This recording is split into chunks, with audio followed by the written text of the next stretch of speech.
사랑하는 여러분, 한 주간에도 평안하셨습니까? 오늘은 제48과 로마서강의 39번째 시간으로 예수님께 접붙여진 은혜라는 제목으로 말씀의 은혜를 나누겠습니다. 여러분 가지고 계신 구역군과 246페이지를 펴시고 함께 읽어가면서 은혜를 나누겠습니다. 나눌 말씀은 로마서 11장 13절부터 24절까지 말씀이고, 외운 말씀은 로마서 11장 17절 말씀입니다. 읽겠습니다. 또한 가지 얼마가 꺾이었는데 돌 감람나무인 네가 그들 중에 접붙임이 되어 창 감람나무 뿌리에 진액을 함께 받는 자가 되었은즉. 자, 읽겠습니다. 사도 바울은 본문을 통해 이방인 중에서 예수님을 그리스도로 믿어 남은 자가 된 그리스도인들이 일찍이 하나님의 선택을 먼저 받았던 이스라엘 백성들과 하나님 앞에서 어떠한 태도를 취해야 하는지에 대해 설명하고 있습니다. 자, 이제부터 주치입니다. 우리 그리스도인들은 이스라엘 백성들과 하나님 앞에서 어떻게 행동을 해야 할까요? 오늘 전체 내용에 대한 문제 제기입니다. 첫째로 주치면서 함께 읽겠습니다. 교만하지 말아야 합니다. 주쳐놓습니다. 옳도다. 그들은 믿지 아니함으로 꺾이고 너는 믿음으로 섰느니라. 높은 마음을 품지 말고 도리어 두려워하라. 로마서 11장 20절입니다. 이 말씀은 이스라엘 백성들은 예수를 믿지 아니하여 구원을 받지 못했지만 너희들은 그를 믿어 구원을 받았으니 높은 마음을 갖지 말라, 즉 교만하지 말라라는 것입니다. 그렇다면 우리가 교만해서는 안 되는 이유가 무엇일까요? 그 이유는 바로 주치입니다. 구원을 받은 것이 나의 공로가 아닌 전적으로 예수 그리스도의 공로이기 때문입니다. 사도 바울은 이것을 설명하기에 두 가지의 비유를 들고 있습니다. 먼저 주치입니다. 떡반죽의 비유입니다. 주치고 1번 합니다.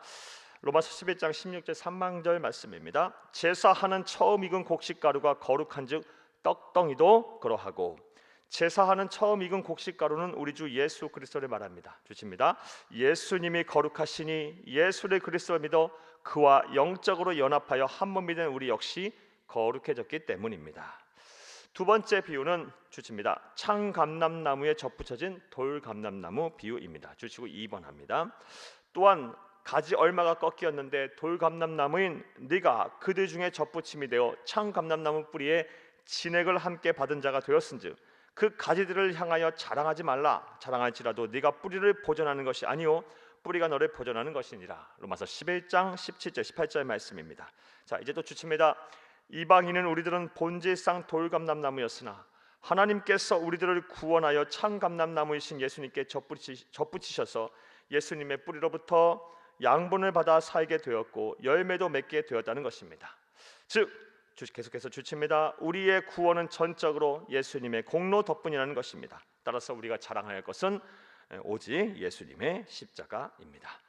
사랑하는 여러분, 우리 그리스도인들이 이스라엘 백성들과 하나님 앞에서 어떻게 살아야 합니까? 첫째로 교만하지 말아야 합니다. 그 이유는 우리가 구원을 받은 것이 전적으로 우리의 공로가 아닌 예수님의 공로이기 때문입니다. 또 둘째로 우리 그리스도인들이 이스라엘 백성과 또 하나님 앞에서 우리가 어떻게 살아야 할까요? 믿다가 실족한 자들을 구원해야 합니다. 주치입니다. 이스라엘 백성들은 하나님의 선택을 받아 다양한 특권을 누렸던 사람들입니다. 하지만 그들은 타락하여 예수를 믿기를 거부했고 복음 앞에 불순종하여 구원으로부터 멀어졌습니다. 하지만 사도 바울은 이처럼 타락한 이스라엘 구원을 간절하게 바라고 있습니다.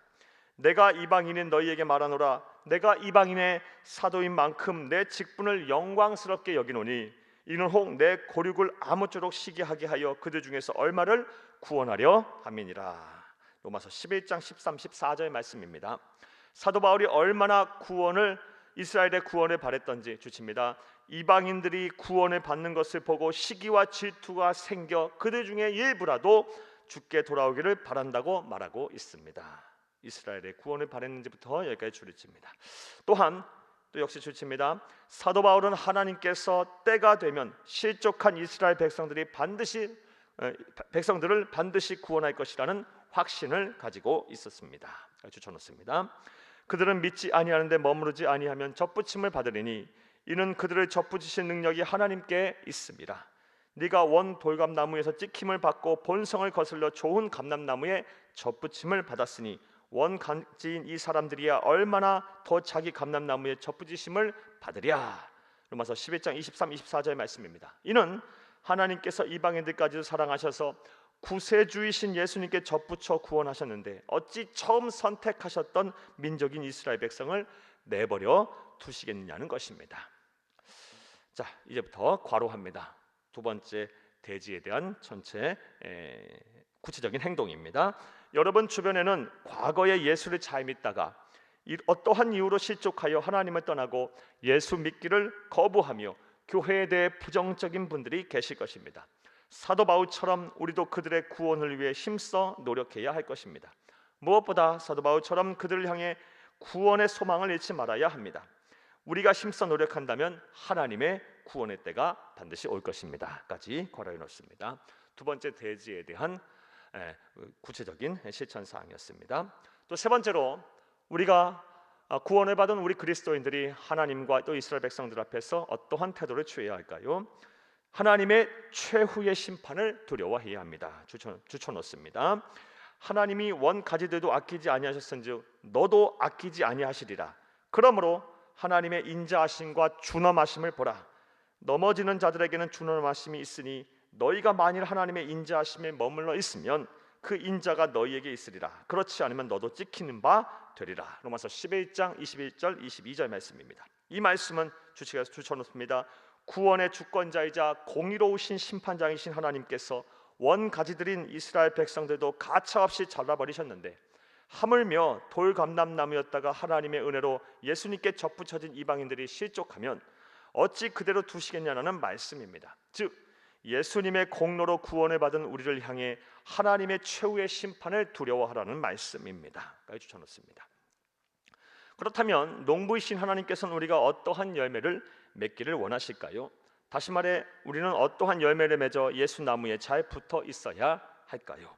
우리가 맺어야 할 열매는 먼저 주칩니다. 예수님의 성품의 열매입니다. 이제 예수님처럼 사랑하고 범사에 기뻐하고 온유하며 겸손하시기를 바랍니다. 또한 예수님처럼 충성하고 순종하며 절제하시기를 바랍니다. 또 다른 열매는 주칩니다. 예수님처럼 영혼을 사랑하여 영혼군에 힘쓰는 전도의 열매입니다. 이르시되 우리가 다른 가까운 마을들로 가자. 거기서도 전도하리니 내가 이를 위하여 왔노라 하시고. 마가복음 1장 38절 말씀입니다. 분명 예수님께서는 전도하러 왔다고 말씀하고 계십니다. 따라서 예수나무에 붙어있는 가지인 우리도 반드시 전도의 열매를 풍성하게 맺어야 할 것입니다.